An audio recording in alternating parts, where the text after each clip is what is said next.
Hello friend, स्वागत है आपका सीएनजी क्लासेस 12 पर। तो आज का यह क्लास बायोलॉजी का होने वाला है। तो अगर आपका सब्जेक्ट बायोलॉजी है तो आप लास्ट तक बने रहिएगा ताकि आपका 1 से लेकर 3 चैप्टर तक का एक भी ऑब्जेक्टिव प्रश्न छूटे ना, क्योंकि हम इस वीडियो में 3 चैप्टर तक यानी 1 से लेकर 3 चैप्टर तक जितना भी ऑब्जेक्टिव प्रश्न बन सकता है सभी क्लियर करा देंगे ताकि आपका एग्जाम में एक भी प्रश्न इस चैप्टर से नहीं छूटने वाला है।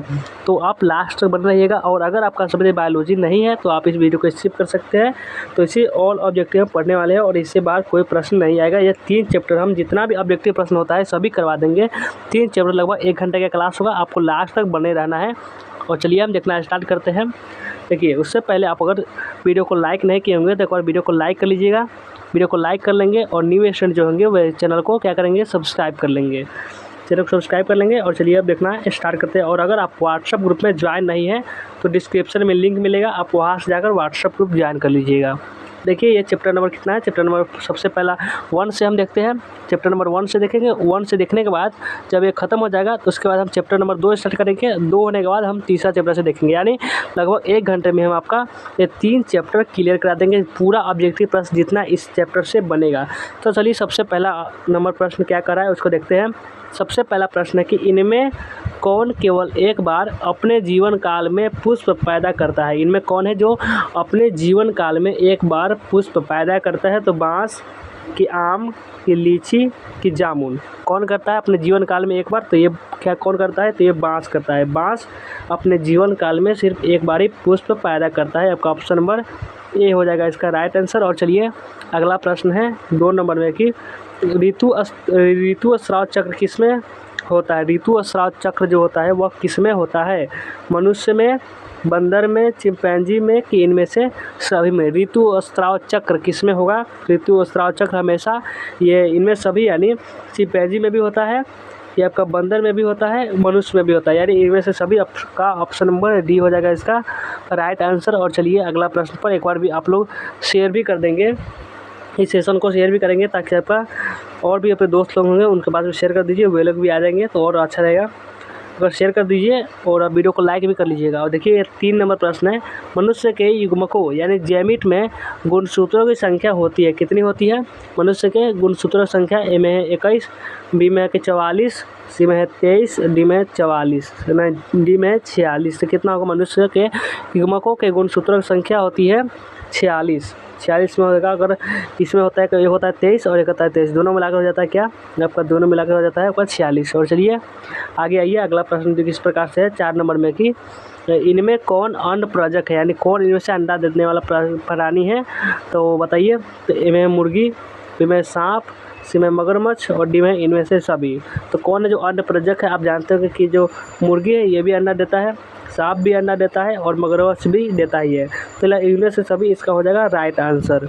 अब चलिए अगला प्रश्न पर चलते हैं कि नेक्स्ट प्रश्न पर क्या बोला जा रहा है उसको भी हम देखेंगे। देखिए ये प्रश्न है आपका ये 5 नंबर कि जब निषेचन जीव के शरीर के बाहर होता है तब उसे कहते हैं। जब निषेचन जीव के शरीर के बाहर होगा, लेकिन निषेचन अंदर होगा लेकिन जीव के शरीर के जब बाहर निषेचन होगा, ए में बाह्य निषेचन, बी में अनिषेक चरण, किसी में आंतरिक निषेचन, डी में इनमें से कोई नहीं। अगर शरीर के अंदर हो रहा है तो वो उसके अगर होगा अंदर निषेचन तो उसे हम कहेंगे आंतरिक निषेचन, अगर बाहर होगा तो उसे हम कहेंगे बाह्य निषेचन। तो आपका हो जाएगा ऑप्शन नंबर ए उसका हो जाएगा राइट आंसर। तो चलिए चलते हैं अगला प्रश्न पर। आइए अगला प्रश्न का 6 नंबर में है कि युग्मक स्थानांतरण हो सकता है। क्या है प्रश्न में? ध्यान से पढ़िए कि युग्मक स्थानांतरण हो सकता है, किसके द्वारा हो सकता है बता दीजिए। इनमें जल द्वारा, कि वायु द्वारा, कि हवा द्वारा, कि इनमें से सभी के द्वारा। युग्मक स्थानांतरण कैसे हो सकता है एक बार बताइएगा कमेंट में। तो युग्मक स्थानांतरण हो सकता है इनमें सभी के द्वारा, यानी ये हवा के भी द्वारा हो सकता है और वायु के द्वारा भी हो सकता है और जल के द्वारा भी हो सकता है, इनमें से सभी के द्वारा हो सकता है। आपका ऑप्शन नंबर डी इसका हो जाएगा राइट आंसर। और चलिए अगला प्रश्न पर आइए। अगला प्रश्न है 7वां नंबर प्रश्न कह रहा है कि इनमें से निम्न में से किसमें बाह्य निषेचन होता है। निम्न से किसमें बाह्य निषेचन होता है? ए में मेढक में, बी में है हिरण में, सी में है मनुष्य में और डी में है घोंघा में। तो निम्न में से किसमें बाह्य निषेचन होता है? तो ये होता है आपका किसमें? ये मेढक में होता है बाह्य निषेचन। आपका ऑप्शन नंबर ए हो जाएगा इसका राइट आंसर। और चलिए अब चलते हैं अगला प्रश्न पर। आइए अगला प्रश्न आपका ये 8 नंबर है कि इनमें किसमें, देखिए इनमें से किसमें जल माध्यम से निषेचन होता है, यानी जल के द्वारा निषेचन होगा। ए में शैवाल, बी में टेरिडोफाइटस, सी में ब्रायोफाइटस और डी में इनमें से सभी का। इनमें से किसमें जल माध्यम से निषेचन होता है, तो बता दीजिए एक बार जल्दी से कि इनमें से कौन है जिसमें जल माध्यम से निषेचन होता है, तो बताइए कौन होगा। तो ये होगा आपका ऑप्शन नंबर डी, यानी इनमें से सभी के द्वारा होता है जल माध्यम से निषेचन। ब्रायोफाइटस से भी होगा, टेरिडोफाइटस से भी होगा, शैवाल से भी होगा, तो इसलिए डी वाला इसका हो जाएगा राइट आंसर। और आइए अब आते हैं अगला प्रश्न पर। ये अगला प्रश्न क्या दिया हुआ है, देखिए अगला प्रश्न 9 नंबर में है। 9वां नंबर प्रश्न है, निम्न में से कौन उभयलिंगी पादप नहीं है। निम्न में से कौन है जो उभयलिंगी पादप नहीं है। ए में पपीता, बी में सरसों, सी में मक्का, डी में गुड़हल। निम्न में से कौन उभयलिंगी पादप नहीं है। अगर उभयलिंगी पादप की बात हो रही है तो ये आपका होगा आपका ऑप्शन नंबर ए, यानी वो पपीता होता है। आपका ऑप्शन नंबर ए इसका हो जाएगा राइट आंसर। और चलिए अगला प्रश्न पर आइए। अगला प्रश्न है 10 नंबर में कि अवयव में वर्धी प्रजनन होता है। अवयव में वर्धी प्रजनन होता है बुलबुल द्वारा, कि संकर द्वारा, कि स्टोलन द्वारा, कि राइजोम द्वारा। अवयव में अगर वर्धी प्रजनन कैसे होता है तो ये होता है बुलबुल के द्वारा। बुलबुल के द्वारा वर्धी प्रजनन होता है। और चलिए अगला प्रश्न पर आते हैं। देखिए आपका नेक्स्ट प्रश्न है, ये देखिए 11 नंबर प्रश्न है कि निम्नलिखित में से कौन सा जंतु उभयलिंगी नहीं है। निम्नलिखित में से कौन सा जंतु है जो उभयलिंगी नहीं है। ए में जोंक, बी में केंचुआ, सी में फीता कृमि और डी में घरेलू मक्खी। निम्नलिखित में से कौन सा जंतु उभयलिंगी नहीं है। अगर उभयलिंगी की बात होगा तो ये आपका घरेलू मक्खी उभयलिंगी नहीं होती है। आपका ऑप्शन नंबर डी हो जाएगा इसका राइट आंसर। और चलिए अगला प्रश्न पर आते हैं। अगला प्रश्न 12 नंबर में है कि शरीर के बाहर होने वाले निषेचन को क्या कहते हैं। अगर कोई निषेचन शरीर के बाहर हो रहा है तो उसे क्या कहेंगे, हमने बताया था कि उसे क्या कहते हैं। देखिए वो वाला था बाह्य निषेचन, जो हिंदी नाम था। इसमें इंग्लिश नाम भी आपके एग्जाम में पूछ देता है, तो वो होगा आपका इन विट्रो कहते हैं हम बाह्य निषेचन को, और इन विवो आंतरिक निषेचन को। ये वाला आपको ध्यान में रखना है क्योंकि आपका एग्जाम में अक्सर ये पूछ दिया जाता है। देखिए आपका बाह्य निषेचन और आंतरिक निषेचन का क्वेश्चन दे देगा, और बाह्य निषेचन और आंतरिक निषेचन आपका ऑप्शन में देता ही नहीं, उसका इंग्लिश नाम दे देगा। इसलिए थोड़ा इंग्लिश नाम भी आपको ध्यान में रखिएगा, आपके लिए यह भी ज़रूरी होता है। देखिए 13 नंबर प्रश्न में क्या कह रहा है कि 13 नंबर प्रश्न है कि जब नर और मादा गैमीट में युग्मन होता है तब क्या कहलाता है। क्या कहलाता है जब नर और मादा गैमीट में युग्मन होगा तो क्या कहलाएगा। लैंगिक जनन, वर्धिकायिक या मुकुलन, क्या कहलाएगा। वह कहलाएगा आपका, ये देखिए ये कहलाएगा लैंगिक जनन। आपका ऑप्शन नंबर बी हो जाएगा इसका राइट आंसर। और चलिए अगला प्रश्न पर आइए। अगला प्रश्न क्या कह रहा है, 14 नंबर प्रश्न है मध्यचक्र यानी ओस्ट्रियो साइकिल्स पाई जाती है, किस में पाई जाती है। गाय में, कि भेड़ में, कि कुत्ता में, कि इनमें से सभी में। मध्यचक्र किस में पाई जाती है एक बार बताएंगे आप सभी लोग। यह मध्यचक्र आपका पाई जाती है इनमें सभी में, यानी कि ये गाय में भी पाई जाती है, आपका भेड़ में भी पाई जाती है, कुत्ता में भी पाई जाती है, और इनमें से सभी, तो हो जाएगा इसका right answer option number D इसका हो जाएगा राइट आंसर। और चलिए अगला प्रश्न पर आते हैं। अगला प्रश्न 15 नंबर में है कि 15 नंबर प्रश्न में बोला जा रहा है कि उच्च श्रेणी के पौधों में यानी सबसे ऊंची श्रेणी के पौधों में निषेचन कैसे होता है। बाह्य निषेचन होता है, कि आंतरिक निषेचन होता है, कि जल में होता है निषेचन, कि हवा में होता है। उच्च श्रेणी के पौधों में निषेचन होता है कैसे, तो यह आंतरिक निषेचन होता है। उच्च श्रेणी के पौधों को, निम्न श्रेणी के पौधों में बाह्य निषेचन और उच्च श्रेणी के पौधों में आंतरिक निषेचन होता है, इतना आपको याद करके रखिएगा। और आइए अब अगला प्रश्न पर चलते हैं। देखिए अगला प्रश्न आ चुका है 16 नंबर पर कि शल्ककंद यानी देखिए बल्ब यानी इसका एक कंद कोई कहते हैं, शल्ककंद का उदाहरण है। हम 16 नंबर प्रश्न का आ चुके हैं। और अगर आप अभी तक वीडियो को शेयर नहीं किए होंगे तो एक बार शेयर भी कर दीजिए। आप लोग शेयर नहीं करते, एक बार शेयर भी कर लेंगे, और सभी स्टूडेंट लाइक भी कर लेंगे, और न्यूज़ करेंगे बस क्या करेंगे, चैनल को सब्सक्राइब कर लेंगे। व्हाट्सएप ग्रुप में जुड़ने के लिए आपको डिस्क्रिप्शन में लिंक मिलेगा। देखिए अगर चैप्टर वाइज ऑब्जेक्टिव प्रश्न करना चाहते हैं तो वो भी आपको मिलेगा डिस्क्रिप्शन में लिंक, आप वहाँ जाकर चैप्टर वाइज आपका होगा ऑब्जेक्टिव, वो भी कर लीजिएगा, बायोलॉजी का या भी किसी भी जाति का। तो शल्ककंद का उदाहरण कौन सा हो जाएगा, अदरक, दूब घास, प्याज या आलू। शल्ककंद का जो उदाहरण होता है वो होता है आपका प्याज होगा इसका right answer. Option number C हो जाएगा इसका राइट आंसर। चलिए अब आते हैं अगला प्रश्न की ओर देखिए। अगला प्रश्न है 17 नंबर। 17 नंबर प्रश्न क्या कहा जा रहा है कि स्तनधारियों में निषेचन कहाँ होता है? अंडाशय में, वसीय भाग में, गर्भाशय में कि फैलोपियन नली में? स्तनधारियों में जो निषेचन होगा वह कहाँ होता है? तो वो होता है आपका फैलोपियन नली में। स्तनधारियों में ये निषेचन होता है। आपका ऑप्शन नंबर डी हो जाएगा इसका राइट आंसर। अब चलिए अगला प्रश्न पर आते हैं। 18 नंबर में प्रश्न का है। 18 नंबर प्रश्न में यह बोला जा रहा है कि प्राकृतिक अनिषेक जनन किसमें पाया जाता है? प्राकृतिक अनिषेक जनन किसमें पाया जाता है? मक्खी में पाया जाता है कि मधुमक्खी में पाया जाता है? देखिए ये मक्खी और मधुमक्खी समझ के एक ही होता है। और ये मच्छर में पाया जाता है कि इनमें से सभी में पाया जाता है? प्राकृतिक अनिषेक जनन किसमें पाया जाता है? तो ये पाया जाता है किसमें? ये मधुमक्खी में पाया जाता है। आपका ऑप्शन नंबर बी हो जाएगा इसका राइट आंसर। और चलिए अगला प्रश्न पर चलते हैं। आइए अगला प्रश्न पर। अब अगला प्रश्न देखिए आपका 19 नंबर में है। 19 नंबर में प्रश्न है कि दृढ़ का परिणाम होता है। दृढ़ का क्या परिणाम होता है? ए में है कि बीजपत्र, बी में है बीजांडकाय, सी में है कि भ्रूणपोष और डी में है कि भ्रूण। दृढ़ का जो परिणाम बता दीजिए कि इसका परिणाम क्या होगा? तो ये होगा आपका भ्रूणपोष इसका हो जाएगा राइट आंसर। और चलिए अगला प्रश्न पर देखिए। 20 नंबर प्रश्न है कि 20वां नंबर प्रश्न क्या कह रहा है कि बीजाणुओं द्वारा जनन करने वाले पौधे जैसे मार्च हो गया, फर्न हो गया, ये सब सामान्यतः किस समूह में रखे जाते हैं? ए में कि स्पोरोफाइटस और बी में कि थैलोफाइटस और सी में है कि क्रिप्टोगेम्स और डी में कि ब्रायोफाइटस। किस में ये रखे जाते हैं इस प्रकार के? तो ये रखे जाते हैं किस में? ये रखे जाते हैं आपका क्रिप्टोगेम्स में। क्रिप्टोगेम्स में ये सब रखे जाते हैं। आपका ऑप्शन नंबर सी हो जाएगा इसका राइट आंसर। और चलिए अगला प्रश्न पर आते हैं। अगला प्रश्न 21 नंबर में है कि ये परिवर्तन जो लार्वा को वयस्क में परिवर्तित कर देते हैं कहलाते हैं क्या कहलाते हैं? ऐसा परिवर्तन जो लार्वा है उसको हम वयस्क में परिवर्तित कर दे रहा है तो उसे क्या कहा गया है? यानी कि मेटाजेनेसिस, एकांतरण, कयांतरण या मेटास्टेसिस। ये परिवर्तन जो लार्वा को वयस्क में परिवर्तित कर रहा है तो उसे क्या कहेंगे? तो उसे कहेंगे हम क्या? उसे हम कयांतरण कहते हैं। कयांतरण आपका ऑप्शन नंबर सी हो जाएगा इसका राइट आंसर।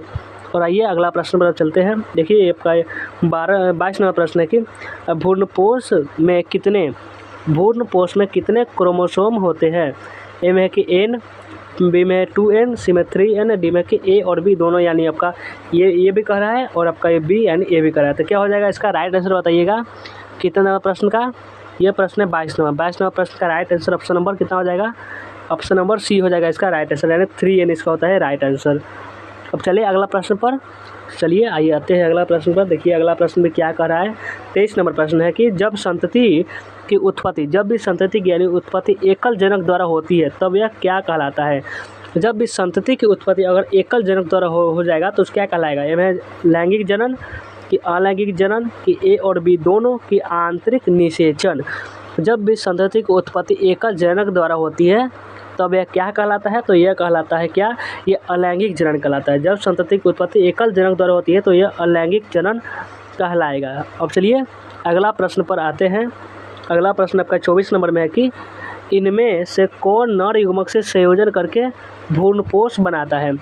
इनमें से कौन नर युग्मक से संयोजन करके भ्रूणपोष बनाएगा? तो अनिषेचित अंडा की सहायक कोशिका की एंटीपोडल्स की द्वितीयक केंद्रक, इनमें कौन है जो नर युग्मक से संयोजन कर रहा है उसके बाद क्या कह रहा है? भ्रूणपोष बना रहा है। ये आपका होगा ऑप्शन नंबर ये आपका डी, यानी ये सब काम द्वितीयक केंद्र का ही होता है। ये द्वितीयक केंद्र की ये सब काम करता है। आपका ऑप्शन नंबर डी हो जाएगा। और आइए अगला प्रश्न पर चलते हैं। अगला प्रश्न नेक्स्ट प्रश्न है आपका फटाफट से आप लोगों को लास्ट तक सभी स्टूडेंट को बने रहना है और क्वेश्चन का जवाब कमेंट में भी देते चलना है। देखिए क्वेश्चन है, चलिए ये क्वेश्चन है कि स्तनधारी के शुक्राणु के मध्य भाग में क्या पाया जाता है? स्तनधारी के शुक्राणु के मध्य में क्या पाया जाता है? केंद्रक, कि रसधानी, कि माइटोकॉन्ड्रिया, कि सेंट्रियोल?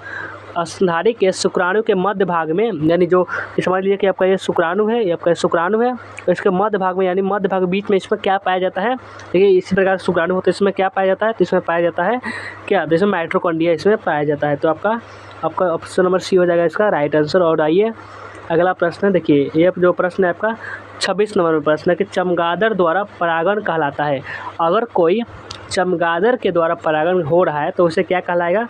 आर्नोथोफिली, कि एंटीमोफिली, कि क्रिप्टोफिली, की हाइड्रोफिली। चमगादड़ द्वारा अगर परागण होता है तो वो कहलाता है क्या, वो क्रिप्टोफिली कहलाता है। आपका ऑप्शन नंबर सी हो जाएगा इसका राइट आंसर। अब आइए अगला प्रश्न पर, कि अगला प्रश्न में क्या दिया हुआ है। देखिए थोड़ा कलर चेंज कर रहे हैं ताकि आपको अच्छा लगे। और अब आइए अगला प्रश्न है 27 नंबर। 27 नंबर प्रश्न है कि जनक समान जीव प्राप्त हो सकता है। जनक समान जीव प्राप्त हो सकता है बीज से, कि युग्मज से, कि युग्मकों से, कि विखंडन से। जनक समान जीव होगा वह किससे प्राप्त होगा, तो वह प्राप्त होगा विखंडन से। सब विखंडन से भी प्राप्त हो सकता है। आपका ऑप्शन नंबर डी हो जाएगा इसका राइट आंसर। अब चलिए अगला प्रश्न पर 28 नंबर प्रश्न में है कि द्विखंडन किसमें पाया जाता है। द्विखंडन किसमें पाया जाता है, नहीं एक होता है एक खंडन और द्विखंडन। द्विखंडन बता दीजिए किसमें पाया जाएगा। अमीबा में पाया जाएगा, कि पैरामीशियम में, कि जलकुंभी में, कि अमीबा तथा पैरामीशियम दोनों में पाया जाएगा। द्विखंडन किसमें पाया जाएगा, द्विखंडन पाया जाता है अमीबा और पैरामीशियम, ये दोनों में पाया जाएगा द्विखंडन। इसलिए ऑप्शन नंबर डी हो जाएगा इसका राइट आंसर। और अब आइए अगला प्रश्न पर। आइए अगला प्रश्न 29 नंबर में है कि मुकुलन द्वारा जनन किसमें होता है। मुकुलन द्वारा जनन किसमें होता है, ईस्ट में, कि म्यूकर में, कि पाइनस में, कि फर्न में। मुकुलन द्वारा जनन किसमें होता है, तो मुकुलन द्वारा जनन जो होगा आपका ये ईस्ट में होता है। किसमें, ईस्ट में। इसलिए आपका ऑप्शन नंबर ए हो जाएगा इसका राइट आंसर।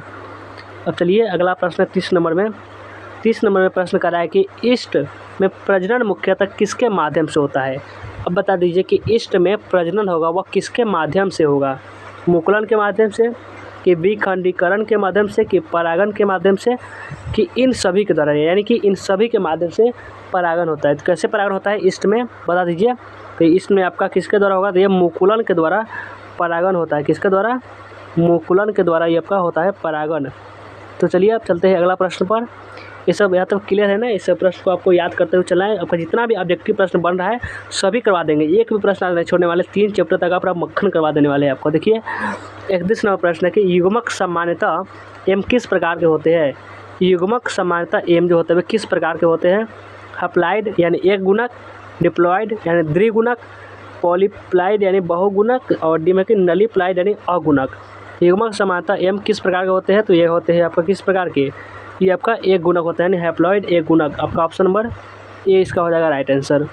अब चलिए अगला प्रश्न पर 32 नंबर प्रश्न है कि निम्नांकित किसमें पादप काय अगुणित होता है। निम्नांकित में से किसमें जो पादप काय हुआ वह अगुणित होता है। शैवाल में, कि कवक में, कि ब्रायोफाइटस में, कि इनमें से सभी। निम्नांकित में से किसमें पादप काय अगुणित होता है, बता दीजिए। तो अगुणित होगा इनमें से सभी, यानी इनमें सभी करने का मतलब देखिए ब्रायोफाइटस, कवक और शैवाल सभी में होता है। आपका ऑप्शन नंबर डी हो जाएगा इसका राइट आंसर। और चलिए अगला प्रश्न पर चलते हैं। देखिए कि अगला प्रश्न क्या कहा जा रहा है। अगला प्रश्न है 33 नंबर की अदरक में कायिक प्रवर्धन किसके द्वारा होता है। बताइए अदरक में कायिक प्रवर्धन किसके द्वारा होता है। राइजोम के द्वारा, कि जड़ के द्वारा, कि ट्यूबर के द्वारा, कि बल्ब के द्वारा। अदरक जो है उसमें अगर पूछा जाएगा कायिक प्रवर्धन, तो ये जो होता है ये आपका राइजोम के द्वारा होता है।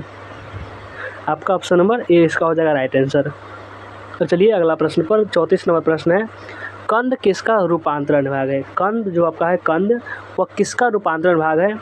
कली का, कि तना का, जड़ का, कि संचयित जड़ का। एक होता है जड़ और एक होता है संचयित जड़। तो कंद किसका रूपांतरण भाग है। कंद जो है वो आपका जड़ का है, संचयित जड़ का नहीं होगा, वह जड़ का ही रूपांतरण भाग होगा। आपका ऑप्शन नंबर सी हो जाएगा आपका राइट आंसर। और चलिए अगला प्रश्न पर आइए कि अगला प्रश्न में क्या दिया हुआ है। लास्ट तक रुके रहिएगा, आपका जितना भी पढ़ा रहे हैं आपको सब पढ़ लीजिए। 3 चैप्टर तक पढ़ाएंगे आपको, इसमें से आपका एक भी प्रश्न नहीं छूटेगा एग्जाम में, इतना पूरा गारंटी है। 35वां प्रश्न है काजू निम्नांकित में से कैसा फल कहलाता है। काजू कैसा फल कहलाता है। यथार्थ फल, बैरी फल, नट फल या सभी। काजू निम्नांकित में से कैसा फल कहलाएगा, तो ये कहलाएगा कैसा फल, ये हमेशा नट फल कहलाता है। काजू को कहते हैं हम लोग नट फल, इतना आपको याद करके रखिएगा। और चलिए अब अगला प्रश्न पर चलते हैं। आइए अगला प्रश्न 36 नंबर में है कि नेम्यूल्स निर्माण किस में होता है। नेम्यूल्स निर्माण किस में होता है। ईस्ट में, कि हाइड्रा में, कि अमीबा में, कि स्पंज में। नेम्यूल्स निर्माण किस में होता है, तो नेम्यूल्स निर्माण जो होगा वह स्पंज में होता है। किस में, स्पंज में होगा, इतना आपको याद रखिएगा। और चलिए अगला प्रश्न पर आइए कि अगला प्रश्न जो है आपका ये 37 नंबर में है कि इनमें कौन सा भाग अगुणित है। इनमें से कौन सा भाग है जो अगुणित है। अंडाशय कि परागकोश कि पराग कि युग्मनज। इनमें से कौन सा भाग है जो अगुणित है। तो ये भाग पूछा जाए तो पराग जो होगा, पराग जो होगा ये आपका अगुणित होगा। पराग होगा आपका अगुणित। इसको आप याद रखिएगा, आपका ऑप्शन नंबर सी हो जाएगा इसका। अब ये 38 नंबर प्रश्न है कि क्या कर रहा है 38 नंबर प्रश्न में कि इनमें किसे बंगाल का आतंक कहा जाता है। इनमें से किसे जो है बंगाल का आतंक कहा जाता है। ए नंबर में है कि ब्रायोफिलम, बी में जलकुंभी, सी में अगैव और डी में कि केला। इनमें किसे बंगाल का आतंक कहा जाता है। तो वो किसको कहा जाएगा, ये कहा जाएगा अगर बंगाल का आतंक तो ये आपका जलकुंभी को कहा जाता है। ये कई बार पूछा भी गया है तो इसको आपको याद कर ही लेनी चाहिए आपको कि ये जलकुंभी को कहा जाता है। तो हमने आपको इस चैप्टर से कितना प्रश्न था, इस चैप्टर से था आपका 38 प्रश्न और 38 प्रश्न में से कितना आपके सही हुआ एक बार कमेंट बता दीजिएगा कि चैप्टर नंबर 1 से हमारा इतना सही हुआ, ये बता दीजिएगा। अब चलिए आप चैप्टर नंबर 2 को देखना स्टार्ट करते हैं। चैप्टर नंबर 2 से ऑब्जेक्टिव प्रश्न। आइए आप चैप्टर नंबर 2 पर चल रहे हैं, फाइल ले लेते हैं चैप्टर नंबर 2 वाला और उसको भी हम देखना स्टार्ट करेंगे। चलिए चैप्टर नंबर 2 है उसको देखते हैं। चैप्टर नंबर 2 को ले लेते हैं। देखिए इतना सारा PDF है। चैप्टर नंबर 2 बायोलॉजी का देखिए आ चुका है चैप्टर नंबर 2। अब देखना आपका स्टार्ट हो जाएगा। देखिए आपका आ चुके हैं चैप्टर नंबर 2 पर। तो इसमें है सबसे पहला नंबर प्रश्न। देखिए ये आपका चैप्टर नंबर 2 है और इसका है सबसे पहला प्रश्न है कि द्वितीय निषेचन की खोज किसने की थी। आपको आ चुके हैं 2 चैप्टर पर और इसमें सबसे पहला है कि द्वितीय निषेचन की खोज किसने की थी। और इस चैप्टर से लास्ट तक बने रहिएगा और इस चैप्टर जितना सही होगा कमेंट में लिखना है, आपको काउंट करते हुए चलिएगा। और इससे अगला चैप्टर है चैप्टर नंबर 3 भी हम आपको बताएंगे, वो चैप्टर से भी जितना ऑब्जेक्टिव प्रश्न बनेगा सभी आपको क्लियर करा देंगे। चलिए इसका प्रश्न को देखना स्टार्ट करते हैं। सबसे पहला प्रश्न है कि द्वितीय निषेचन की खोज किसने की थी। स्ट्रासबर्गर ने, नोवास्ची ने, रॉबर्ट हुक ने कि ल्यूमेन हुक ने। किसने की थी द्वितीय निषेचन की खोज। द्वितीय निषेचन की खोज की थी ये नोवास्ची ने द्वितीय निषेचन की खोज की थी। तो आपका ऑप्शन नंबर बी हो जाएगा इसका राइट आंसर। और चलिए अगला प्रश्न पर अब आते हैं। आइए अगला प्रश्न 2 नंबर में है कि निम्न में से असत्य फल किससे बनता है। निम्न में से असत्य फल किससे बनता है। पुमंग से, पुष्पासन से, कारफल से या फिर जायांग से। निम्न में से असत्य फल किससे बनता है तो बता दीजिए। असत्य फल आपका बनता है किससे, पुष्पासन से। असत्य फल पुष्पासन से हमेशा ये बनता है। आपका ऑप्शन नंबर बी हो जाएगा इसका राइट आंसर। अब चलिए अगला प्रश्न पर आइए। अब अगला प्रश्न क्या कर रहा है उसको चलिए देखते हैं। अगला प्रश्न है 3 नंबर में। 3 नंबर प्रश्न कर रहा है सत्य फल का निर्माण किससे होता है। सत्य फल का निर्माण किससे होता है। और वीडियो को अभी लाइक नहीं किए होंगे तो वीडियो को एक बार लाइक ज़रूर कर लेंगे। आप सभी लोग लाइक कर लेंगे क्योंकि लाइक करने से बहुत ही होता है कि और वीडियो अगले स्टूडेंट के पास जाता है। तो सत्य फल का निर्माण किससे होता है। अंडाशय से, पेटल से कि पुमंग से कि बीजांड से। सत्य फल का निर्माण अगर पूछा जाए तो सत्य फल का जो निर्माण होता है वो आपका अंडाशय से होता है। अंडाशय रहेगा तभी आपका ये सत्य फल जो होगा वो बनेगा। तो आपका ये 4 नंबर प्रश्न है कि चिरस्थायी ब्रह्मदल निम्न में से किसमें पाया जाता है। चिरस्थायी ब्रह्मदल जो होगा निम्न में से किसमें पाया जाएगा। बैगन में पाया जाएगा कि आम में पाया जाएगा कि कद्दू में पाया जाएगा या फिर लीची में पाया जाएगा। चिरस्थायी ब्रह्मदल किसमें पाया जाता है बता दीजिए एक बार। किसमें पाया जाएगा तो ये पाया जाएगा बैगन में। चिरस्थायी ब्रह्मदल बैगन में पाया जाता है। आपका ऑप्शन नंबर ए हो जाएगा इसका राइट आंसर।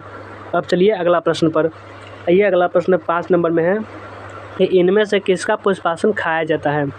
इनमें से किसका पुष्पासन होगा जो खाया जाएगा। शरीफा का, सेब का, नारंगी का कि लीची का। किसका खाया जाएगा। इनमें से किसका पुष्पासन हम लोग खाते हैं तो वो खाते हैं हम लोग किसका, वो कहलाते हैं हम लोग सेब का। जो मांसल पुष्पासन होगा वही हम लोग खाते हैं, जो पुष्प का भाग होता है। और चलिए अब आइए अगला प्रश्न पर। 6 नंबर प्रश्न है गेहूँ में परागन। गेहूँ में परागन किसके द्वारा होता है। वायु के द्वारा कि कीट के द्वारा कि पक्षी के द्वारा कि मनुष्य के द्वारा। किसके द्वारा होता है गेहूँ में परागन। गेहूँ में परागन होता है किसके द्वारा, यह होगा वायु के द्वारा होता है। किसके द्वारा, वायु के द्वारा।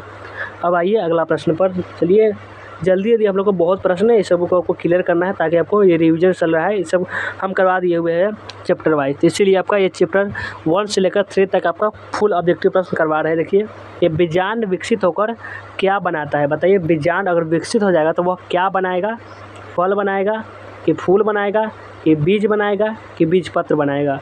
बीजांड विकसित होकर क्या बनाएगा, तो बीजांड अगर विकसित हो जाएगा तो वो बनाएगा क्या, बीज बनाएगा। कोई भी बीजांड विकसित होगा तो वह बीज ही बनाएगा, दूसरा चीज़ क्या बनाएगा, बीज ही बनाएगा। अब चलिए अगला प्रश्न पर चलते हैं। आपका हो जाएगा ऑप्शन नंबर सी। अब आइए अगला प्रश्न में देखिए, फिर से लाल कलर ले लिए हुए देखिए आपका। अब 8वां नंबर प्रश्न है कि इनमें से कौन जंतु कोशिका में नहीं पाया जाता है। इनमें से कौन है जो जंतु और कोशिका इसमें नहीं पाया जाएगा। क्लोरोप्लास्ट कि माइटोकॉन्ड्रिया, राइबोसोम, गोल्गी बॉडीज क्या होगा, गोल्गी बॉडीज क्या होगा। इनमें से कौन जंतु कोशिका में नहीं पाया जाता, तो नहीं पाया जाता है, कौन नहीं पाया जाता है, जिन्हें क्लोरोप्लास्ट जो होगा ये नहीं पाया जाएगा। अब चलिए अगला प्रश्न पर चलते हैं। देखिए अगला प्रश्न में क्या कह रहा है कि अगला प्रश्न है 9 नंबर, और इसमें है कि एनाट्रोपस बीजांड होता है। एनाट्रोपस बीजांड होता है, सीधा होता है, उल्टा होता है, टेढ़ा होता है, या इनमें से कोई नहीं।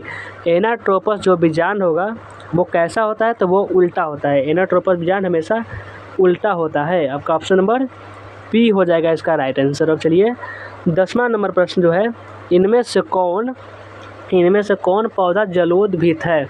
इनमें से कौन जो पौधा है जो जलोदभित है, बता दीजिए। सिंघाड़ा कि नागफनी कि शीशम कि एकेसिया, कौन सा हो जाएगा, तो ये आपका हो जाएगा कौन, ये आपका ऑप्शन नंबर ए सिंघाड़ा जो होगा ये आपका हो जाएगा राइट आंसर।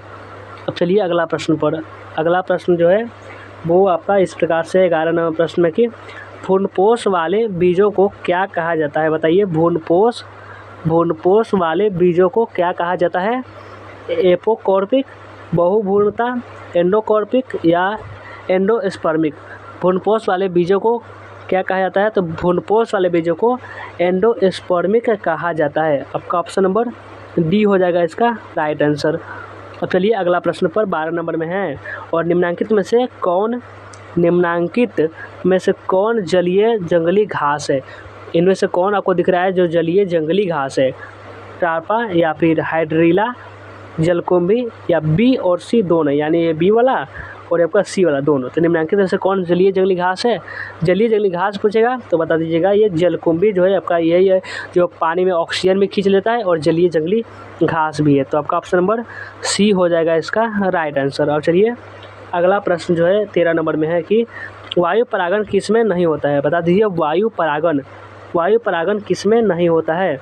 घास में, मक्का में, गेहूँ में, सैल्विया में। वायु परागन किस में नहीं होता है, तो वायु परागन ये सैल्विया में नहीं होता है। आपका ऑप्शन नंबर डी हो जाएगा इसका राइट आंसर। और चलिए नेक्स्ट प्रश्न है 14 नंबर में कि निम्नांकित में से किस पौधों में स्वपरागन होता है। एकलिंगी में, द्विलिंगी में, एक तथा बी दोनों में कि किसी में नहीं होता। बताइए निम्नांकित में से किस पौधों में स्वपरागन होता है। तो स्वपरागन किस में होता है, स्वपरागन द्विलिंगी में होता है। किसमें, द्विलिंगी में आपका ये स्वपरागन होता है। आपका ऑप्शन नंबर बी हो जाएगा इसका राइट आंसर। अब चलिए अगला प्रश्न पर चलते हैं कि अगला प्रश्न क्या दिया हुआ है। फटाफट से हम लोगों को सभी प्रश्न को देखना है। 15 नंबर प्रश्न है कि अगुणित भ्रूणपोष निम्नांकित में से किसकी विशेषता है। अगुणित भ्रूणपोष किसकी विशेषता है। आवृत बीजी की, अनावृत बीजी की, फफूंद की कि शैवाल की। अगुणित भ्रूणपोष किसकी विशेषता है, तो अगुणित भ्रूणपोष जो है वो आपका अनावृत बीजी की विशेषता होती है, अनावृत बीजी की। तो आपका ऑप्शन नंबर बी हो जाएगा इसका राइट आंसर। चलिए अगला प्रश्न पर चलते हैं। 16 नंबर प्रश्न है कि निम्न में से किसमें जल द्वारा परागन होता है। निम्न में से कौन है जिसमें जल के द्वारा परागन होगा। जलकुंभी में कि कमल में, हाइड्रीला में कि बी एवं सी दोनों में। बताइए निम्न में से किसमें जल के द्वारा परागन होता है, तो वो होता है किसमें, जलकुंभी में जो होगा जल के द्वारा इसमें से परागन होगा, क्योंकि ये जल में ही रहता है। तो आपका ऑप्शन नंबर ए हो जाएगा इसका राइट आंसर। और चलिए अगला प्रश्न पर जाते हैं। देखिए 17 नंबर प्रश्न आ चुके हैं। भ्रूणपोष की सेंट्रल कोशिका है। भ्रूणकोष की सेंट्रल कोशिका कौन सी है। प्रारंभिक केंद्रक, द्वितीयक केंद्रक, सहायक कोशिका, ए और बी दोनों। भ्रूणकोष की सेंट्रल कोशिका क्या होती है, तो इसकी सेंट्रल कोशिका द्वितीयक केंद्रक होती है। भ्रूणकोष की सेंट्रल कोशिका द्वितीयक केंद्रक। आपका ऑप्शन नंबर बी हो जाएगा इसका राइट आंसर। और आपका 18 नंबर प्रश्न है निम्न में से कौन एक लिंगी है। इनमें से कौन है जो एक लिंगी। सरसों है कि गुड़हल है, पपीता है कि इनमें से कोई नहीं है? बताइए निम्न में से कौन एक लिंगी है? तो एक लिंगी पूछ जाए तो पपीता आपका हमें हो जाएगा एक लिंगी। पपीता एक लिंगी होता है। आपका ऑप्शन नंबर सी हो जाएगा इसका राइट आंसर। और चलिए अगला प्रश्न पर आते हैं। अगला प्रश्न 19 नंबर, किस फल का बीजचोल खाया जाता है? अब बता दीजिए कि कौन सा फल है जिसका बीजचोल खाएंगे। ए में है कि जायफल, बी में है लीची, सी में है शरीफा, डी में इनमें से सभी। किस फल का बीज चोल यानी बीज का जो चोल होता है वो किस फल का खाया जाता है? वो खाया जाता है किस खाया जाता है? आपका लीची का खाया जाएगा। बीज चोल लीची का ही खाते हैं। तो आपका समझते हैं जो बिया होता है उसका हम ऊपर का भाग होता है उसको खाते हैं, उजला उजला होता है। और देखिए आपका ये 20वां नंबर प्रश्न है, परागकण मुख्यतः है। और लास्ट तक बने रहिएगा, किसी भी स्टूडेंट को बीच में नहीं जाना है ताकि आपका बायोलॉजी का जो 3 चैप्टर का जो तैयारी है वो आपका बहुत ही अच्छे तरीके से हो जाएगा, इसलिए लास्ट तक बने रहिएगा। परागण मुख्यतः है स्पोरोफाइट, युग्मक, नर युग्मक या इनमें से कोई नहीं। परागण मुख्यतः कैसे होते हैं? तो परागण मुख्यतः हमेशा नर युग्मक होते हैं, ये हमेशा नर युग्मक होते हैं। आपका ऑप्शन नंबर सी हो जाएगा इसका राइट आंसर। और अब चलिए अगला प्रश्न पर आते हैं। अगला प्रश्न 21 नंबर में है कि परागभित्ति होती है। परागभित्ति कैसी होती है? एक स्तरीय, द्विस्तरीय, त्रिस्तरीय, कई स्तरीय। परागभित्ति कैसी होती है? तो परागभित्ति ये हमेशा होती है आपका द्विस्तरीय। परागभित्ति हमेशा द्विस्तरीय ही होती है। और अब चलिए अगला प्रश्न पर चलते हैं। देखिए आपका ये 22 नंबर प्रश्न है, परागकण हो सकते हैं। परागकण कैसे हो सकते हैं? गैमेटोफाइट, कि सजावटी, कि एलर्जी कारक, कि इनमें से सभी। परागकण हो सकते हैं कि पूरा प्रश्न करवाने का मतलब है कि कोई भी प्रश्न पूछेगा तो इसी में से रहेगा, इतना तो गारंटी है कि कहीं से प्रश्न पूछेगा तो पूरा चैप्टर का ही हम करवा दे रहे हैं। परागकण हो सकते हैं, परागकण आपका हो सकते हैं कैसे? तो ये एलर्जी कारक हमेशा परागण होते हैं। आपका ऑप्शन नंबर ये सी में दिया रखा है। चलिए अब चलते हैं अगला प्रश्न पर। अगला प्रश्न है ये आपका 23 नंबर की, वायु परागित पुष्प सामान्यतः होते हैं। वायु परागित पुष्प सामान्यतः होते हैं आकर्षक, छोटे, रंगीन, कि बी और सी दोनों। वायु परागित जो पुष्प होंगे वे हमेशा के होते हैं, ये बी और सी दोनों हो जाएगा, यानी आपका छोटे भी होते हैं और आपका रंगहीन भी होते हैं। बताइए कि 24 नंबर प्रश्न है कि एनीमोफिली नामक परागण किसके द्वारा होता है? चिड़िया के द्वारा, चमगादड़ के द्वारा, घोंघा के द्वारा, कि हवा के द्वारा। एनीमोफिली नामक परागण किसके द्वारा होता है? तो एनीमोफिली नामक परागण हवा के द्वारा होता है, यानी एयर के द्वारा होता है। ये आपका डी हो जाएगा इसका राइट आंसर। और चलिए अब अगला जो प्रश्न है उसको चलिए देखते हैं। देखिए अगला प्रश्न है कितना नंबर? 25 नंबर में है कि इंटोमोफिली, ये आपका इंटोमोफिली नामक परागण किसके द्वारा होता है? इंटोमोफिली नामक परागण किसके द्वारा होता है? चिड़िया के द्वारा, चमगादड़ के द्वारा, हवा के द्वारा, कि कीड़ा के द्वारा। बता दीजिए इंटोमोफिली नामक परागण किसके द्वारा होगा? तो इंटोमोफिली नामक अगर परागण होगा तो ये आपका होगा कीड़ा के द्वारा। कीड़ा के द्वारा यह परागण होता है। आपका ऑप्शन नंबर ये डी हो जाएगा इसका राइट आंसर। और चलिए 26 नंबर प्रश्न में जाते हैं। 26 नंबर प्रश्न है, प्रत्येक पादप कोशिका, यानी प्रत्येक मतलब सभी पादप कोशिका से पूर्ण पौधा बन सकता है। प्रत्येक पादप कोशिका से पूर्ण पौधा बन सकता है और इस गुण को क्या कहेंगे? क्लोनिंग या सोमोक्लोनल, टोटिपोटेंसी, या इनमें से सभी। प्रत्येक पादप कोशिका से एक पूर्ण पौधा बन सकता है और इसे कहेंगे हम टोटिपोटेंसी इसे कहते हैं। आपका ऑप्शन नंबर सी हो जाएगा इसका राइट आंसर। चलिए अगला प्रश्न पर अब आते हैं। अगला प्रश्न है 27 नंबर। 27 नंबर प्रश्न है कि प्रोटोप्लास्ट क्या है? प्रश्न में प्रोटोप्लास्ट कल्चर का फ्यूजन क्या है? तरल नाइट्रोजन, पीईजी, लैक्टिक अम्ल, इनमें से सभी। प्रोटोप्लास्ट कल्चर का फ्यूजन अगर पूछा जाएगा तो ये होगा आपका ऑप्शन नंबर बी, यानी कि पीईजी इसका राइट आंसर। चलिए अब अगला प्रश्न पर आते हैं। अगला प्रश्न है 28 नंबर की, कमल में परागण होता है। कमल में कैसा परागण होता है? बता दीजिए एक बार कमेंट में बताइएगा कि कमल जो होगा आपका लोटस, कमल में कैसा परागण होगा। और आप तक अंतिम तक बने रहिएगा, आपका सभी तैयारी हो जाएगा। और वीडियो को एक बार लाइक नहीं किया हो तो लाइक करके शेयर भी कर दीजिएगा। कमल में परागण जल द्वारा होता है, वायु द्वारा होता है, कीट द्वारा होता है, कि इनमें से सभी के द्वारा होता है? कैसे होता है? तो कमल में परागण हमेशा जल के द्वारा होता है। कमल जो होता है वह जल में रहता है, इसलिए जल के द्वारा परागण होगा। सिंपल सी बात है। और चलिए ये देखिए 29 नंबर प्रश्न में, 29 नंबर प्रश्न में पराग से अगुणित पौधे का विकास कहलाता है। क्या कहलाएगा? पराग से अगुणित पौधे का विकास। इमेस्कुलेशन, की पार्थिनोकोना, की एंड्रोजेनेसिस, की सोमेटिक हाइब्रिडाइजेशन। पराग से अगुणित पौधे का विकास जो होता है वो हमेशा सोमेटिक हाइब्रिडाइजेशन कहलाता है, यानी आपका ऑप्शन नंबर ये डी कहलाता है। अब चलिए अगला प्रश्न पर 30 नंबर प्रश्न है, पुष्प बंद रहते हैं। पुष्प बंद रहते हैं, कहाँ बंद रहते हैं पुष्प बता दीजिए। डिक्लिनिनी में, कि क्लिस्टोगैमी में, कि डाइकोगैमी में, कि इनमें से कोई नहीं। पुष्प बंद कहाँ रहते हैं? तो पुष्प रहते हैं बंद, ये आपका किसमें?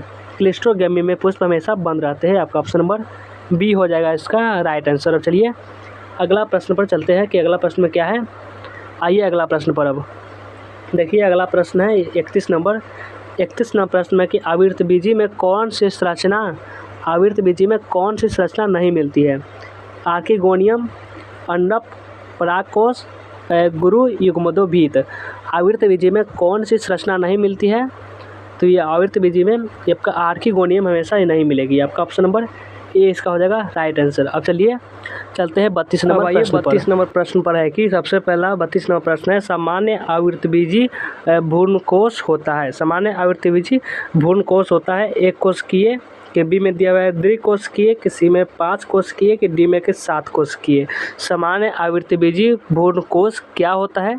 तो इसका right answer option number D हो जाएगा, यानी 7 कोशिकीय होता है सामान्य भ्रूणकोश। और चलिए अब अगला प्रश्न पर आते हैं कि अगला प्रश्न में क्या कहा जा रहा है।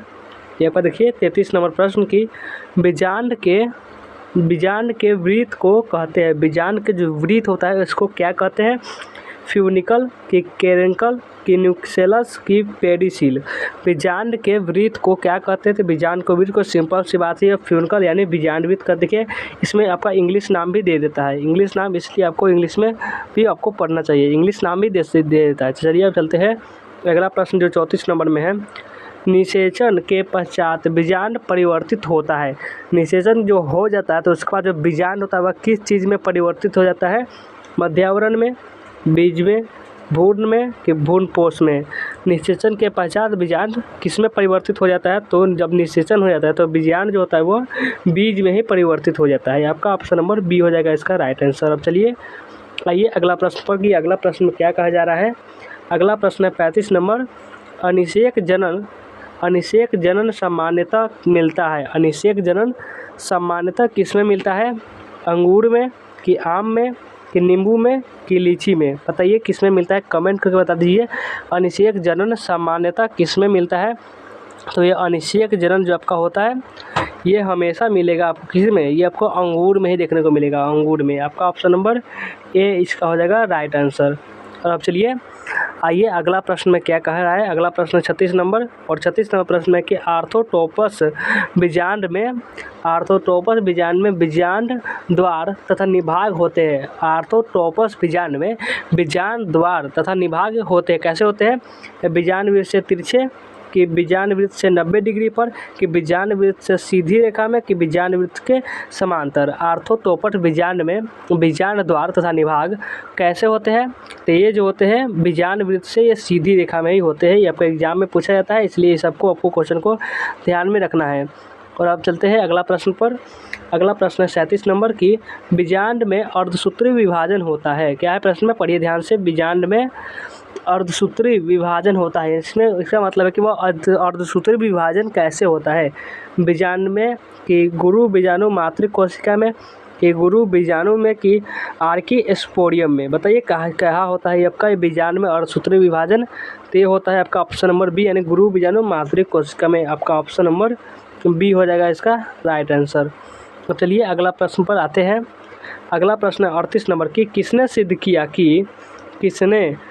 किया कि कोशिका टोटीपोटेंसी होती है। टोटीपेंट लिखा हुआ है लेकिन टोटीपोटेंसी होती है। ये हाइट ने, कि स्कूबर ने, कि मिलर ने, कि स्टीवर्ड ने। किसने सिद्ध किया कि कोशिका टोटीपोटेंसी होती है? तो ये सिद्ध जो किए थे ना, इनका नाम था स्टीवर्ड यानी इनका नाम था। बहुत ही फेमस वैज्ञानिक थे, इनको बारे में भी आप याद रखिएगा, ये क्वेश्चन आपको पूछ सकता है एग्जाम में। और इसीलिए चलिए अब अगला प्रश्न पर चलते हैं। अगला प्रश्न 40 नंबर में है। एक प्रारूपिक आवृतबीजी भ्रूणकोश प्रायः होते हैं। कैसे होते हैं? एक प्रारूपिक आवृतबीजी भ्रूणकोश कैसे होते हैं? 1 कोशिकीय कि 2 कोशिकीय कि 5 कोशिकीय कि 7 कोशिकीय। एक प्रारूपिक आवृत्तिबीजी भ्रूण कोश कैसे होते हैं? तो ये होते हैं 7 कोशिकीय। कितने कोशिकीय? 7 कोशिकीय होते हैं ये। लास्ट तक बन रहिएगा, 3 चैप्टर का तो तैयारी आपको मक्खन तरीके से करवा देने वाले हैं। अब चलिए अगला प्रश्न है, दूसरा चैप्टर चल रहा है और इसके बाद हम तीसरा चैप्टर भी स्टार्ट करेंगे। ये 40 नंबर प्रश्न है, भारतीय आवृत्तिबीज भ्रूण विज्ञान के जनक है, बताइए कौन है? भारतीय आवृत्तिबीज भ्रूण विज्ञान के जनक कौन है? ए में है B.M. जोहरी, बी में है कि B.G.L. स्वामी, सी में है कि R.N. कपिल और डी में कि P. महेश्वरी। भारतीय आवृत्तिबीज भ्रूण विज्ञान के जनक कौन हो जाएंगे? तो इनके जनक ये P. महेश्वरी इसका हो जाएगा राइट आंसर, यही थे इनके जनक। और चलिए अगला प्रश्न पर चलते हैं। देखिए अगला प्रश्न है 41 नंबर। 41 नंबर प्रश्न कह रहा है कि पॉली एम्ब्रियोनी पाई जाती है। पॉली एम्ब्रियोनी पाई जाती है। क्या हम आप बताइए कि जो 3 चैप्टर तक हम ऑब्जेक्टिव करवा रहे हैं, क्या आप 3 चैप्टर सब्जेक्टिव भी करवाए? और करवाना चाहते हैं तो कमेंट में बता दीजिएगा, हम 3 चैप्टर तक सब्जेक्टिव भी आपका ला देंगे। तो पोलियोम्बेनी पाई जाती है किसमें? मक्का में, और बी में सिट्रस में, और सी में कि कोरस में, और डी में कि कोर्थेमस। आप अगर यहाँ तक रुके हुए हैं तो 3 चैप्टर आपको क्लियर करके ही जाना है। ये चैप्टर खत्म होगा उसके बाद हम तीसरा चैप्टर भी स्टार्ट कर देंगे। तो 41 नंबर प्रश्न का right answer option number B हो जाएगा, यानी सिट्रस में। सिट्रस में इसका हो जाएगा राइट आंसर। अब चलिए अगला प्रश्न है 42 नंबर में। एक बीज पत्र में पेबंद लगाना अधिकांशतः असंभव है क्योंकि इनमें अभाव होता है। क्या इसमें नहीं होता है जिसके लिए इसमें पेबंद लगाना क्या है? असंभव है। इनमें कि कैम्बियम का, बी में गाउंड उत्तकों का, संवहन बंडल का, कि पेरण कायम कोशिका का। किसका अभाव होता है इसमें? तो इसमें अभाव होता है कैम्बियम का इसमें अभाव होता है, जिसका इसमें नहीं लग सकता है पेबंद। अब चलिए अगला प्रश्न पर चलते हैं। देखिए अगला प्रश्न क्या कह रहा है, आइए कि अगला प्रश्न में है कि 43 नंबर जो प्रश्न है, अनावृत बीजियों में दृढ़ निषेचन की खोज की थी। किसने की थी? अनावृत बीजियों में दृढ़ निषेचन की खोज किसने की थी? स्ट्रासबर्गर ने, J.C. बोस ने, महेश्वरी ने, कि नवास्चिन ने। अनावृत बीजियों में दृढ़ निषेचन की खोज जो की थी उनका नाम था नवास्चिन, यानी आपका ऑप्शन नंबर डी हो जाएगा इसका राइट आंसर। ये सब आपका 100% करेक्ट आंसर बताने के लिए ही हम लिख दिए होते हैं यहाँ पर, ताकि आपको 100% करेक्ट आंसर बता सके। देखिए आपका ये जो प्रश्न है ये 44 नंबर में है कि घोंघे द्वारा परागण कहलाता है। अगर कोई परागण है जो घोंघे के द्वारा हो रहा है तो उसे क्या कहेंगे? ए में है कि मेलेकोफिली, बी में है जूफिली, सी में एनिमोफिली, और डी में है कि हाइड्रोफिली। घोंघे द्वारा परागण होता है उसको क्या कहते हैं? तो उसको कहते हैं मेलेकोफिली। घोंघे द्वारा परागण को मेलेकोफिली कहा जाता है, तो इसमें आपको याद करके रखना है। और अब आइए अगला प्रश्न है 45 नंबर। निषेचन की खोज किसने की थी? निषेचन की खोज किसने की थी? नवास्चिन ने, स्ट्रासबर्गर ने, लीवेनहॉक ने, कि रॉबर्ट हुक ने। निषेचन की खोज किसने की थी? तो निषेचन की खोज की थी स्ट्रासबर्गर ने। किसने? स्ट्रासबर्गर ने निषेचन की खोज की थी। आपका ऑप्शन नंबर बी हो जाएगा इसका राइट आंसर। और चलिए अगला प्रश्न 46 नंबर के, जब एक भ्रूण कोश में क्या भ्रूण की संख्या 1 से अधिक होती है तब उस स्थिति को क्या कहते हैं? जब एक भ्रूणपोष है उसमें भ्रूण की संख्या, समझ लीजिए आपका ये मान के चलिए कि आपका ये भ्रूणपोष है, या मान के चलिए कि आपका ये भ्रूणपोष है। इसमें जब गुणसूत्र होंगे, मान लीजिए गुणसूत्र इसमें एक से ज़्यादा बहुत ज़्यादा अगर गुणसूत्र इसमें हो जाएंगे तो उसके बाद जो उसकी स्थिति हो उसके स्थिति को क्या कहते हैं? इनमें कि एम्ब्रियोजेनी, बी में एम्ब्रीस्मिसियस, सी में कि एगेमोसर्पी, और डी में कि पोलो एम्ब्रियोनी। तो क्या उसे कहते हैं? तो 46 नंबर प्रश्न का अगर राइट आंसर पूछा जाएगा तो ये आपका पोलो एम्ब्रियोनी हो जाएगा। आपका option number D is the right answer. अब चलिए आगे चलते हैं। अगला प्रश्न क्या कहा जा रहा है, देखिए अगला प्रश्न 47 नंबर प्रश्न में है, पराग नलिका का क्या प्रश्न है कि पराग नलिका का बीजांड द्वार से बीजांडकाय में प्रवेश कहलाता है। पराग नलिका का बीजांड द्वार से बीजांडकाय में जो प्रवेश होता है वह प्रवेश क्या कहलाता है?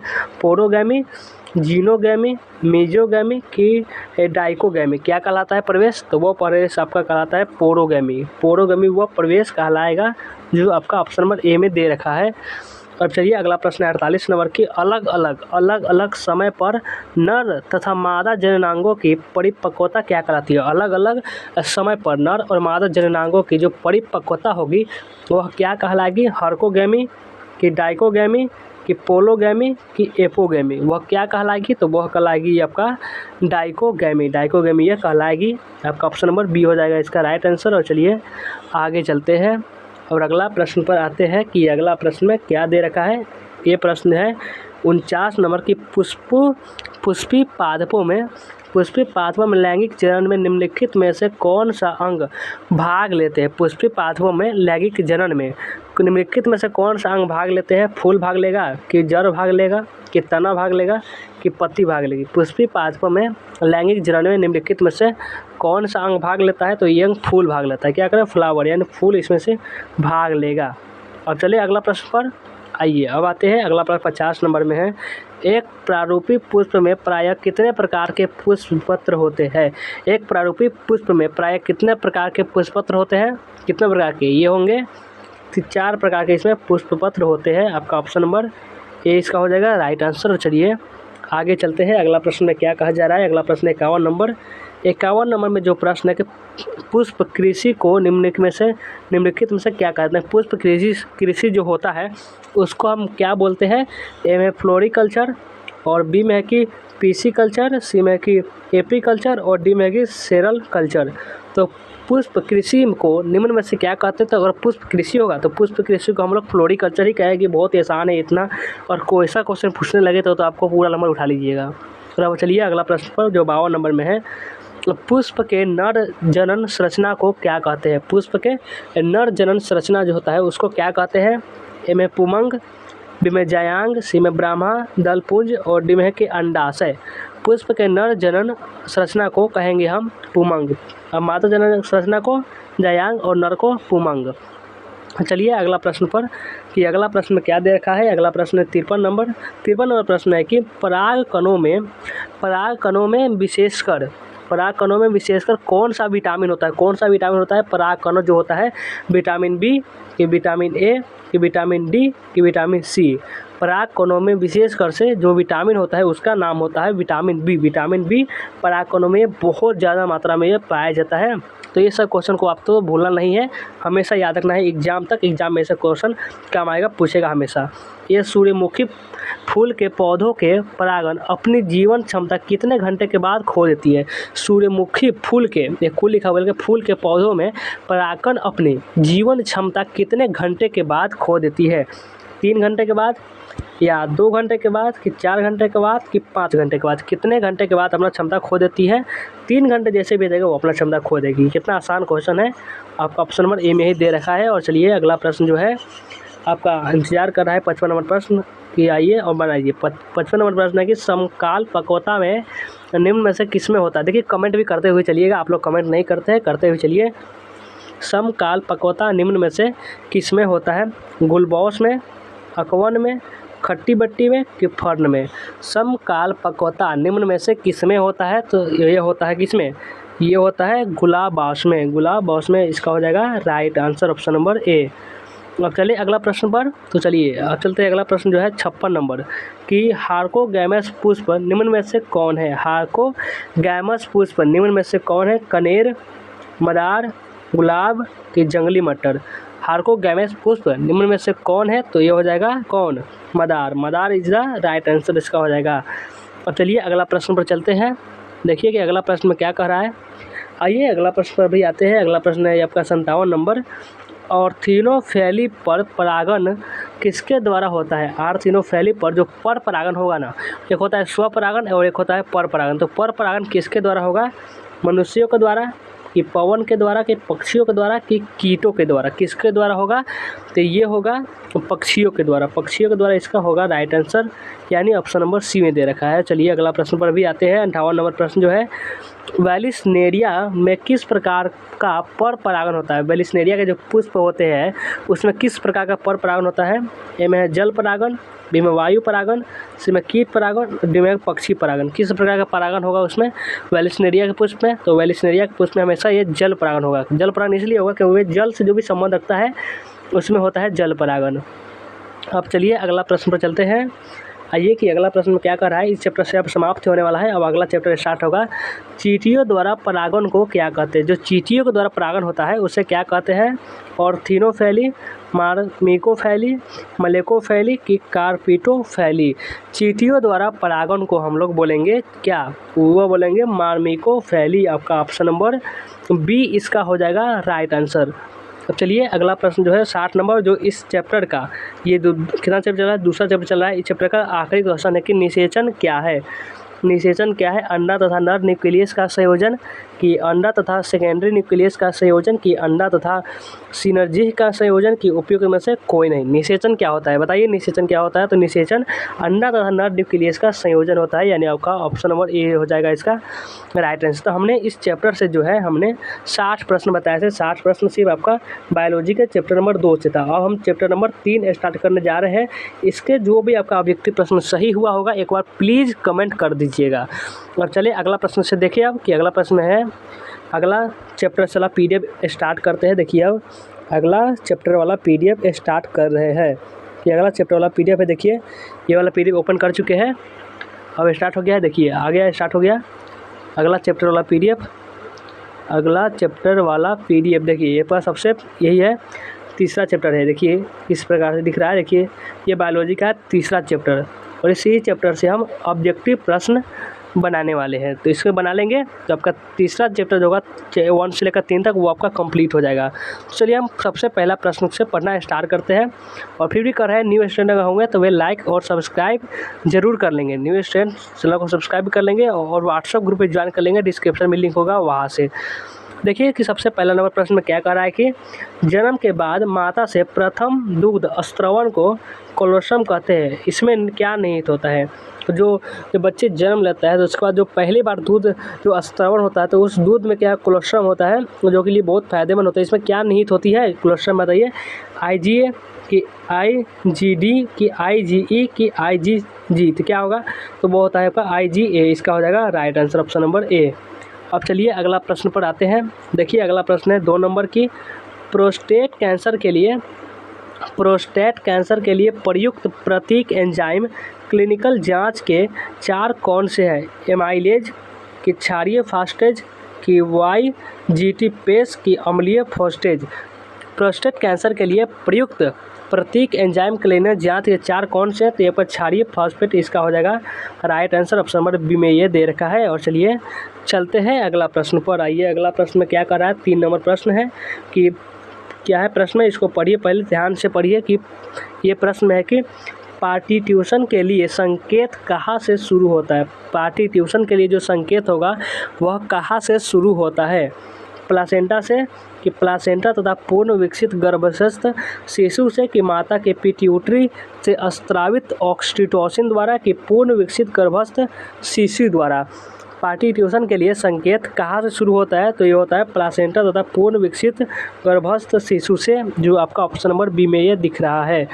अब चलिए अगला प्रश्न पर चलिए अब चलते हैं अगला प्रश्न पर, जो 4 नंबर प्रश्न है।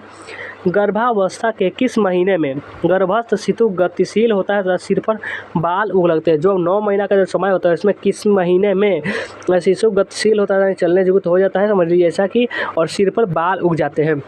तो कौन सा महीना में होता है? चौथा महीना में नहीं होगा ये, चौथा महीना में नहीं होगा, 5वां महीना में होगा ये, और आपका 6ठा महीना में भी नहीं होगा, और ये 3रा महीना में भी नहीं होगा। तो आपका ऑप्शन नंबर बी हो जाएगा इसका राइट आंसर। और चलिए अब चलते हैं अगला प्रश्न पर। अगला प्रश्न क्या कहा जा रहा है उसको भी हम देखेंगे। देखिए कि अगला प्रश्न है ये आपका ये 5 नंबर प्रश्न में है कि मानव में किस तरह का प्लासेंटा पाया जाता है? मानव में किस तरह का प्लासेंटा पाया जाता है? कि आपका कॉरिनिक कि हिमोकोरियल कि मेटाडिकोरियल कि इनमें से सभी? तो इनमें से सभी ये पाया जाता है। मानव में किस तरह का प्लासेंटा, यानी इनमें से ये सभी प्लासेंटा पाया जाता है। ये मेटाडिकोरियल, हिमोकोरियल और क्रोनिक सभी पाया जाता है।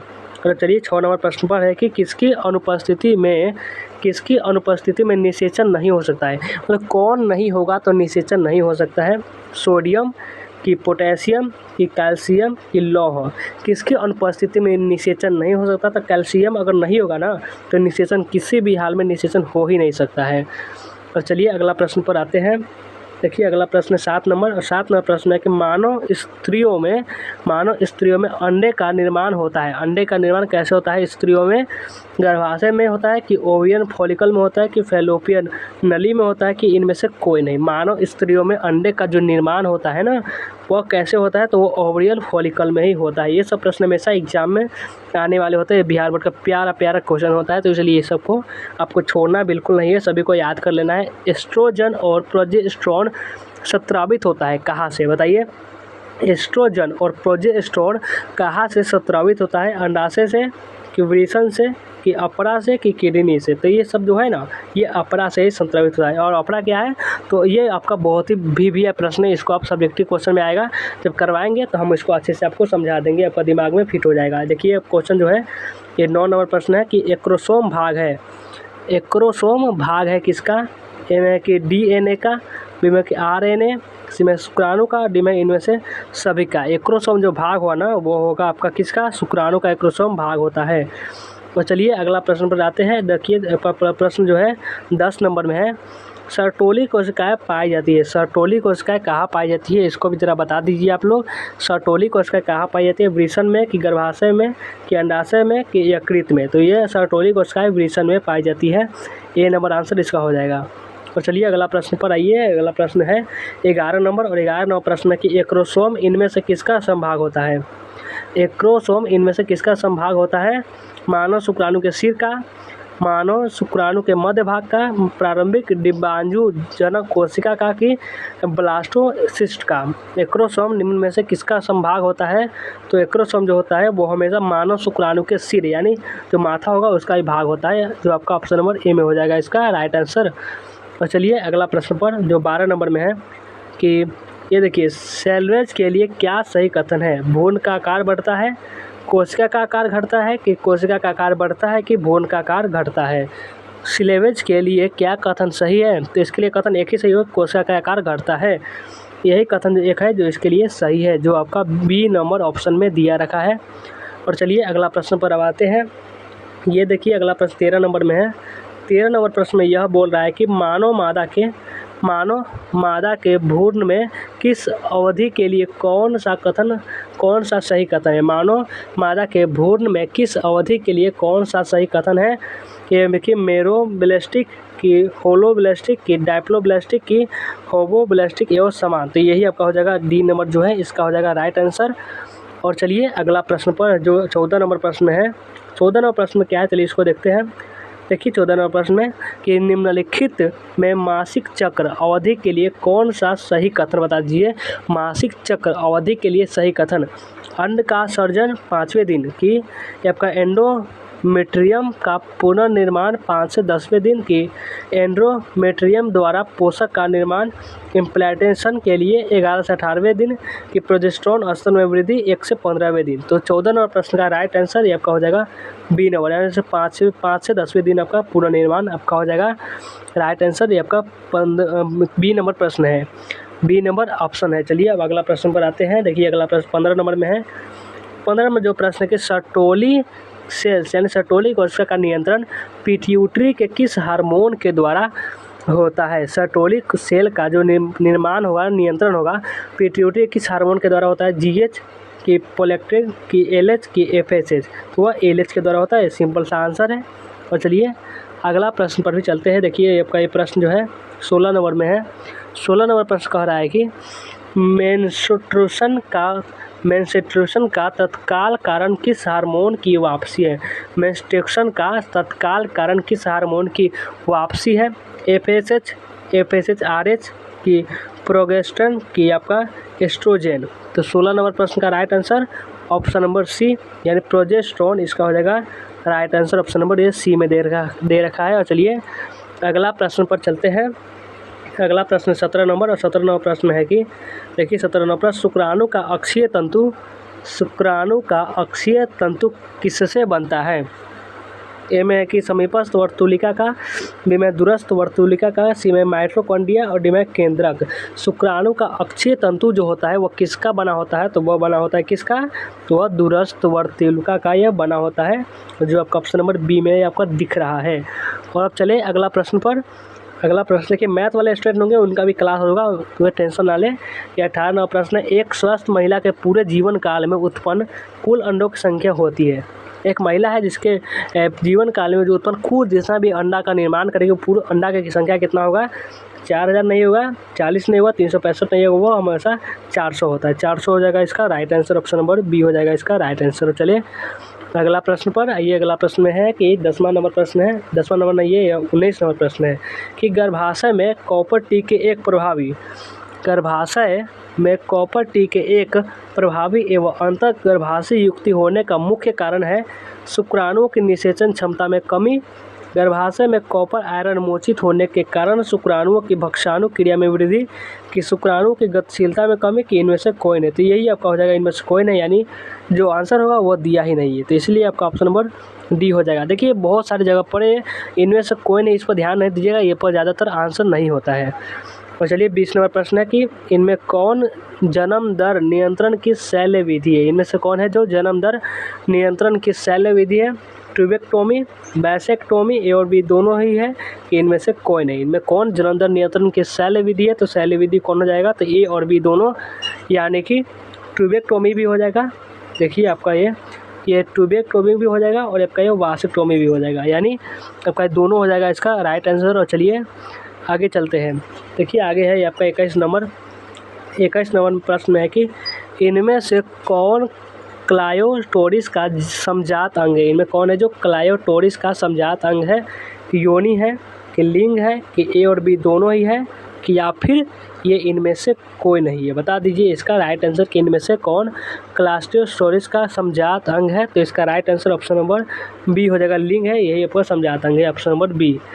अब चलिए अगला प्रश्न पर, तो चलिए चलते हैं। अगला प्रश्न जो है ये 22 नंबर प्रश्न है कि अंडाशय के नज़दीक का फैलोपियन ट्यूब का भाग होता है। अंडाशय के नज़दीक का फैलोपियन ट्यूब का भाग क्या होता है? स्थमस, या फिर इनफंडिबुलम, ग्रीवा, की एम्पुलोआ? बताइए अंडाशय के नज़दीक का जो फैलोपियन ट्यूब का भाग होता है वो स्थमस होता है। क्या? स्थमस, जो आपका ऑप्शन नंबर ए में ये दिख रहा है।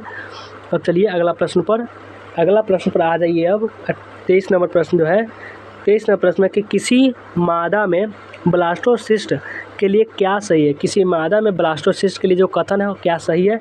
यह इम्प्लांटेशन से पहले प्लासेंटा बनाता है, कि अंडोत्सर्जन के 3 दिन बाद इम्प्लांटेड होता है, कि इम्प्लांटेशन के बाद गर्भाशय की दीवार से पोषक पदार्थ लेता है, या फिर इम्प्लांटेशन के साथ ट्राइफोफास्ट कोशिका द्वारा इम्प्लांटेड होता है? तो यही आपका हो जाएगा डी नंबर जो दिख रहा है ना, यही आपका हो जाएगा right answer, option number D is the right answer. और चलिए आगे चलते हैं। 24 नंबर प्रश्न में किसी स्त्रवन में फ्रक्टोज, कैल्शियम एवं एंजाइम सबसे अधिक पाया जाता है किसमें? किसी स्त्रवन में फ्रक्टोज, कैल्शियम एवं एंजाइम्स सबसे अधिक किसमें पाया जाता है? नर सहायक ग्रंथि में, यकृत में, कि अग्नाशय में, कि लाल ग्रंथि में? किसमें पाया जाता है? तो यह नर सहायक ग्रंथि में पाया जाता है। आपका ऑप्शन नंबर ए हो जाएगा इसका राइट आंसर। अब समाप्त हो जाएगा। अब यहाँ तक रुके हैं तो इस चैप्टर से एक भी ऑब्जेक्टिव प्रश्न छूटना नहीं चाहिए, इसलिए लास्ट तक भी रुके रहिए। नर युग्मक तथा मादा युग्मक के संयोजन से क्या बनता है? नर युग्मक एवं मादा के दोनों संयोजन करेगा तो क्या बनेगा? तो ये आपका अंडाणु बनेगा, कि शुक्राणु बनेगा, कि वीर्य बनेगा, युग्मज बनेगा? तो ये युग्मज बनता है। आपका वीर्य, शुक्राणु, अंडाणु ऐसा नहीं बनता है, युग्मज बनता है, जो डी में ऑप्शन नंबर डी में यह दिया रखा है। और आपका 26 नंबर जो प्रश्न है, शुक्राणु जनन का नियंत्रण किसके द्वारा होता है? शुक्राणु जनन का नियंत्रण किसके द्वारा होता है? में एंड्रोजन, बी में एस्ट्रोजन, सी में एलएच, और डी में इनमें से कोई नहीं। शुक्राणु जनन का नियंत्रण किसके द्वारा होता है? तो किसके द्वारा होगा? शुक्राणु जनन का नियंत्रण एंड्रोजन के द्वारा होता है, जो आपका ऑप्शन नंबर ए में ये दिख रहा है। अब चलिए अगला प्रश्न पर आइए कि अगला प्रश्न है 27 नंबर प्रश्न है, एक्रोसोम का निम्नांकित में से किसका संभाग है? एक्रोसोम जो है वह निम्नांकित में से किसका संभाग है? गाल्जी काय का, या फिर मानव शुक्राणु के शीर्ष का, यानी मानव शुक्राणु के सिर का, किसी में मानव शुक्राणु का मध्य भाग, या फिर इनमें से कोई नहीं? बता दीजिए एक्रोसोम निम्नांकित में से किसका संभाग है? तो ये मानव शुक्राणु के शीर्ष भाग का जो है ये संभाग है, यानी बी नंबर इसका हो जाएगा राइट आंसर। अब चलिए नेक्स्ट क्वेश्चन है कि निम्नलिखित में कोई एक पुरुष में पाया जाता है। इनमें से कौन है जो एक होगा जो कि पुरुष में पाया जाएगा? गर्भाशय तो पाया नहीं जाएगा, भग भी नहीं पाया जाएगा, लोबिया मेजोरा भी नहीं। ये कॉपर ग्रंथि पाया जाता है पुरुष में, यानी डी नंबर इसका हो जाएगा राइट आंसर। और चलिए अगला प्रश्न पर आइए कि अगला प्रश्न में है 29 नंबर। जो 29 नंबर प्रश्न में यह बोल रहा है, नर हार्मोन की उत्पत्ति कहाँ से होती है? नर हार्मोन की जो उत्पत्ति कहाँ से होती है? अंडाशय से, वृषण से, यकृत से कि आमाशय से? नर हार्मोन की उत्पत्ति कहाँ से होती है? नर हार्मोन की उत्पत्ति हमेशा वृषण से ही होती है। वृषण क्या है? तो वृषण आपका सब्जेक्टिव क्वेश्चन में पढ़ लीजिएगा, वृषण क्या है ये चैप्टर नंबर 3 में दिया रहेगा आपका। ये 30 नंबर प्रश्न है, मासिक चक्र पाया जाता है, मासिक चक्र कहाँ पाया जाता है? मनुष्य की मादा में या स्तनपायी मादा में या फिर प्रीमेट की मादा में या फिर इनमें से कोई नहीं? मासिक चक्र जो पाया जाएगा वो प्रीमेट की मादा में यह पाया जाता है। कहाँ, कौन सा मादा में? मासिक चक्र प्रीमेट की मादा में पाया जाता है। और अब चलिए अगला प्रश्न पर देखिए, अब किस चैप्टर समाप्त होने वाला है? थोड़ा देर रुक जाइए, इतना रुके हुए थे थोड़ा देर, लगभग 5 मिनट में आपका ये खत्म हो जाएगा। इनमें से किनका स्वर पिच मान यानी स्वर मान कहाँ होता है? यानी इनमें से किसका स्वर पिच मान उच्च होता है? इनमें पुरुष का, स्त्री का कि किन्नर यानी हिजरा का कि इनमें से कोई नहीं? इनमें से किसका स्वर पिच मान उच्च होता है? तो ये स्त्री का स्वर पिच मान बहुत ही उच्च होता है, यानी बी नंबर इसका हो जाएगा राइट आंसर। और चलिए अगला प्रश्न पर 32 नंबर प्रश्न है कि ऑस्ट्रेलिया के शिशुधानी प्राणियों के अनुकूली विकिरण इनमें से किसका उदाहरण है? ऑस्ट्रेलिया के शिशुधानी प्राणियों के अनुकूली विकिरण इनमें से किसका उदाहरण है? अपसारी क्रम विकास या फिर अभिसारी क्रम विकास की सोल्टेशन के इनमें से कोई नहीं? तो ऑस्ट्रेलिया के शिशुधानी प्राणियों के अनुकूली विकिरण इनमें से किसका उदाहरण है? तो ये उदाहरण है अपसारी क्रम विकास का, ये उदाहरण है जो आपका ऑप्शन नंबर ए में हो जाएगा इसका राइट आंसर। और अब चलिए अगला प्रश्न पर आते हैं। देखिए अगला प्रश्न क्या कह रहा है। अगला प्रश्न जो है आपका ये 33 नंबर में है। 33 नंबर प्रश्न है, ग्रीवा किस में पाया जाता है? ग्रीवा यानी सर्विक्स जो होगा किस में पाया जाता है? वृक्क में, फैलोपियन ट्यूब में, गर्भाशय के बॉडी और योनि के बीच की, गर्भाशय के बॉडी और योनि के बीच में कि एपिडिडिमिस में? तो ग्रीवा किस में पाया जाता है? ग्रीवा गर्भाशय के बॉडी और योनि के बीच में पाया जाता है। आपका सी नंबर हो जाएगा इसका राइट आंसर। और चलिए 34 नंबर प्रश्न है जो इस चैप्टर का लास्ट प्रश्न है, तीसरा चैप्टर का लास्ट प्रश्न है। बायोलॉजी वाले स्टूडेंट के लिए तीसरा चैप्टर है। इससे पहले भी आपका 4वां, 5वां, 6वां एक और सीरीज लाएंगे जिसमें 4 से लेकर 6 तक का करवा देंगे ऑब्जेक्टिव प्रश्न। एस्ट्रोजन का शतरवन किस में होता है? एस्ट्रोजन का शतरवन किस में होता है? कॉर्पस ल्यूटियम या फिर ओवरी के जिम्रियले एपिथेलियम में कि पिट्यूटरी ग्रंथि में कि मेम्ब्रेन जेनेस्टा में? किस में होता है? तो ये होता है किस में? ये आपका ऑप्शन नंबर बी हो जाएगा इसका राइट आंसर। तो हमने 34 प्रश्न बताए, इस चैप्टर से कितना सही हुआ कमेंट में बताइएगा। और आज का ये सीरीज कैसा लगा, आपका 1 शॉर्ट सीरीज बायोलॉजी का कैसा लगा कमेंट में ज़रूर बताइएगा।